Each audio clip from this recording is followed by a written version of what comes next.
सरस्वती व्यासं ततो जयमुदीरये।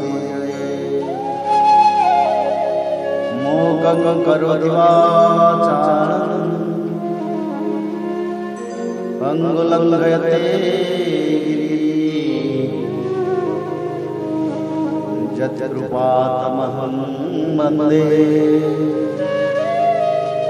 परमानन्दमाधवो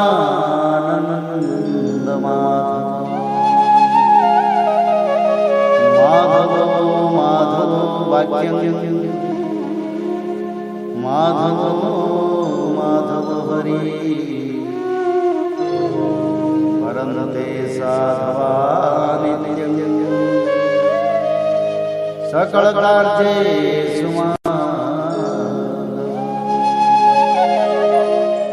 श्रीमद्भागवत महापुराण दशम स्कंध 40वां अध्याय।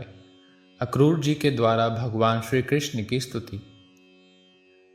अक्रूर जी बोले, प्रभो, आप प्रकृति आदि समस्त कारणों के परम कारण हैं।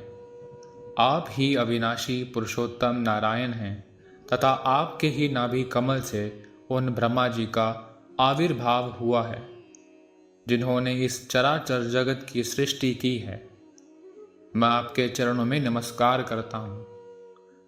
पृथ्वी, जल, अग्नि, वायु, आकाश, अहंकार, महतत्व, प्रकृति, पुरुष, मन, इंद्रिय, संपूर्ण इंद्रियों के विषय और उनके अधिष्ठात्र देवता, यही सब चराचर जगत तथा उसके व्यवहार के कारण हैं और ये सब के सब आपके ही अंग स्वरूप हैं।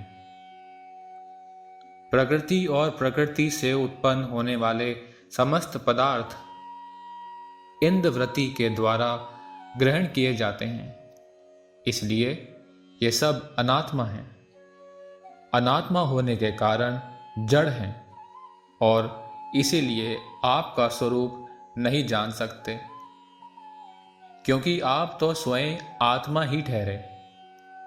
ब्रह्मा जी अवश्य ही आपके स्वरूप हैं, परंतु वे प्रकृति के गुण रजस से युक्त हैं, इसलिए वे भी आपकी प्रकृति का और उसके गुणों से परे का स्वरूप नहीं जानते।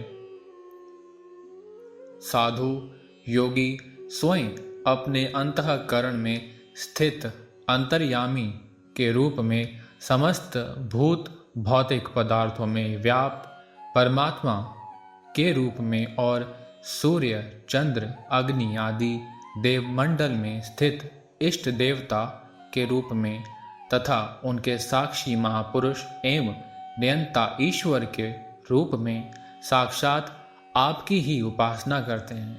बहुत से कर्मकांडी ब्राह्मण कर्म मार्ग का उपदेश करने वाली त्रिय विद्या के द्वारा जो आपके इंद्र, अग्नि आदि अनेक देववाचक नाम तथा वज्रहस्त, सप्तार्ची आदि अनेक रूप बतलाती हैं, बड़े बड़े यज्ञ करते हैं और उनसे आपकी ही उपासना करते हैं। बहुत से ज्ञानी अपने समस्त कर्मों का संन्यास कर देते हैं और शांत भाव में स्थित हो जाते हैं। वे इस प्रकार ज्ञान यज्ञ के द्वारा ज्ञान स्वरूप आपकी ही आराधना करते हैं। और भी बहुत से संस्कार संपन्न अथवा शुद्ध चित्त वैष्णव वजन आपकी बतलाई हुई 5 रात्र आदि विधियों से तन्मय होकर आपके चतुर्व्यूह आदि अनेक और नारायण रूप एक स्वरूप की पूजा करते हैं। भगवान, दूसरे लोग शिव जी के द्वारा बतलाए हुए मार्ग से, जिसके आचार्य भेद से अनेक अवान्तर भेद भी हैं, शिव स्वरूप आपकी ही पूजा करते हैं।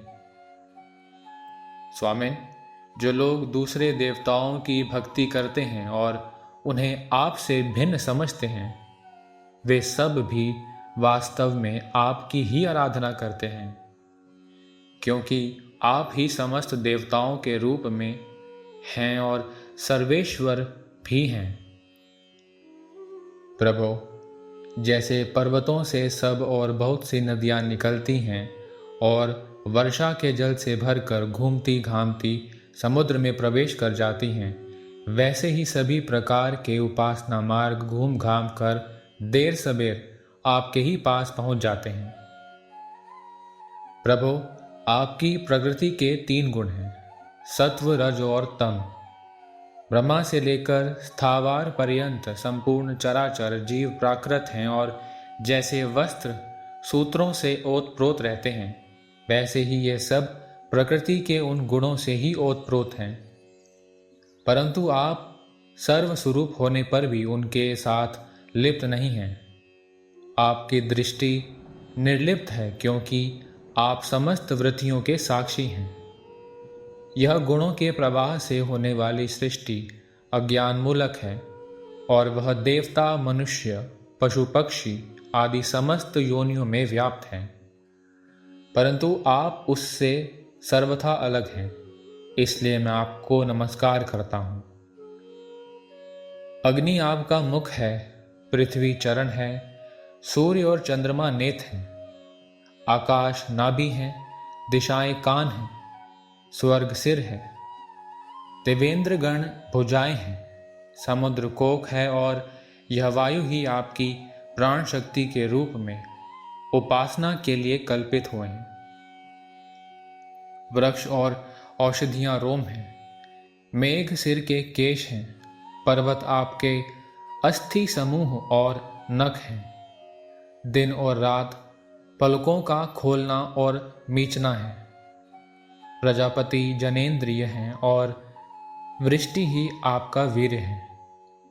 अविनाशी भगवान, जैसे जल में बहुत से जलचर जीव और गोलर के फलों में नन्हे नन्हे कीट रहते हैं, उसी प्रकार उपासना के लिए स्वीकृत आपके मनोमय पुरुष रूप में अनेक प्रकार के जीव जंतुओं से भरे हुए लोक और उनके लोकपाल कल्पित किए गए हैं।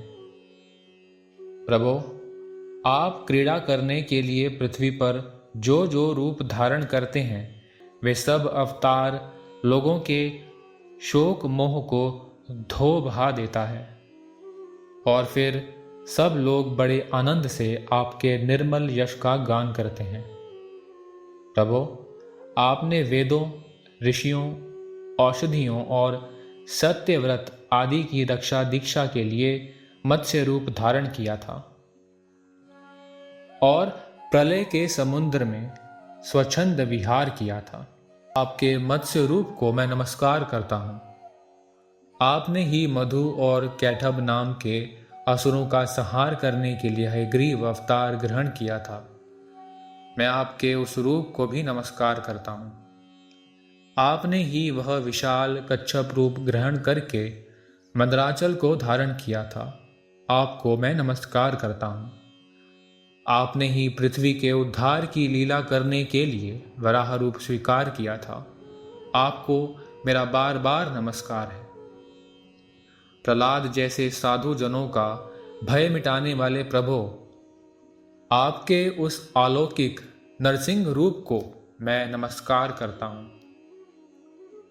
आपने वामन रूप ग्रहण करके अपने पगों से तीनों लोक नाप लिए थे। आपको मैं नमस्कार करता हूँ।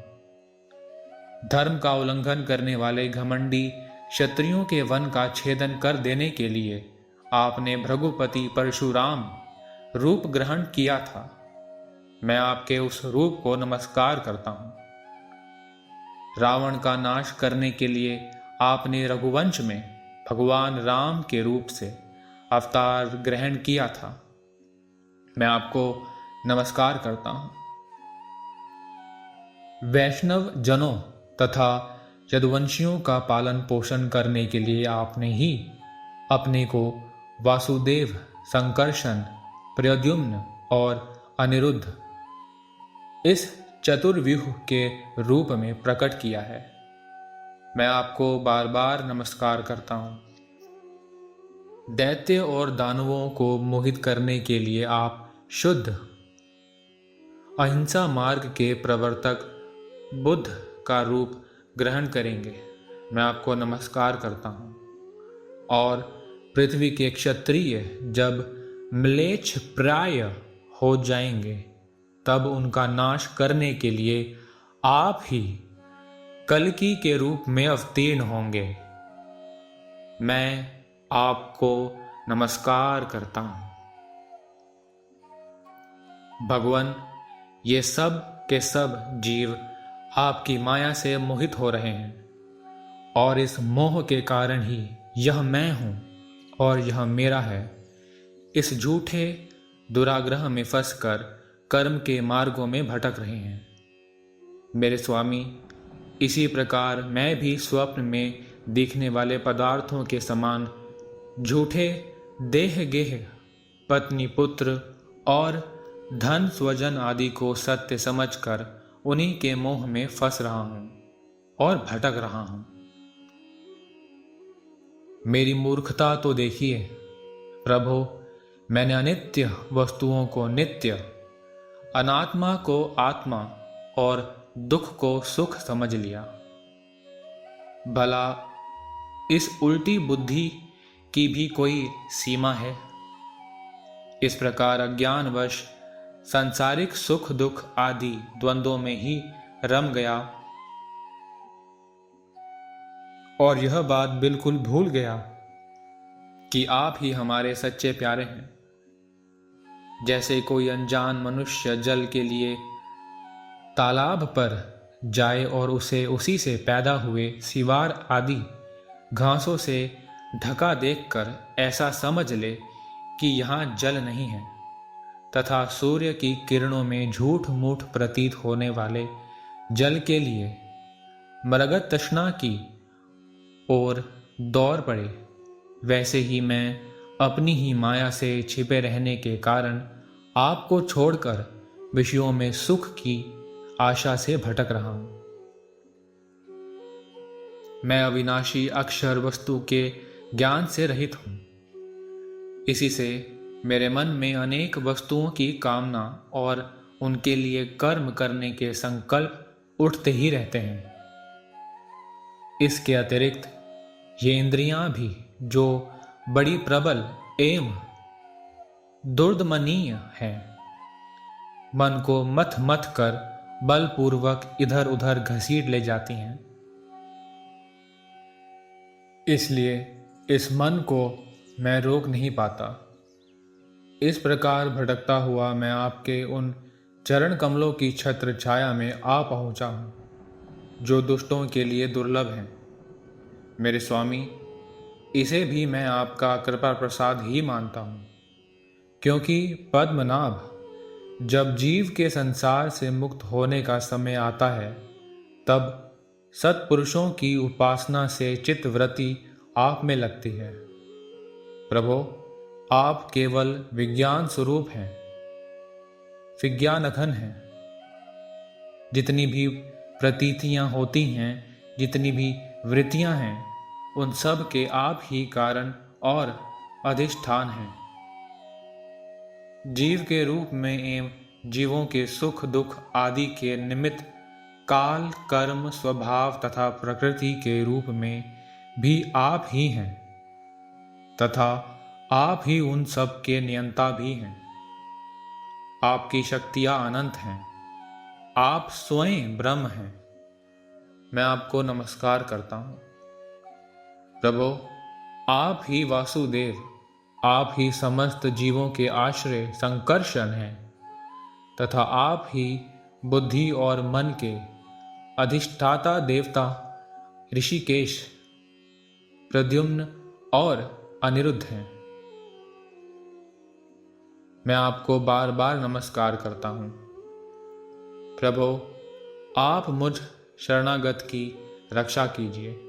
इति श्रीमद्भागवते महापुराणे पारमहंस्या संहिताया दशम स्कंधे पूर्वार्धे क्रूरस्तुतिर्नाम चत्वरिंशोऽध्यायः।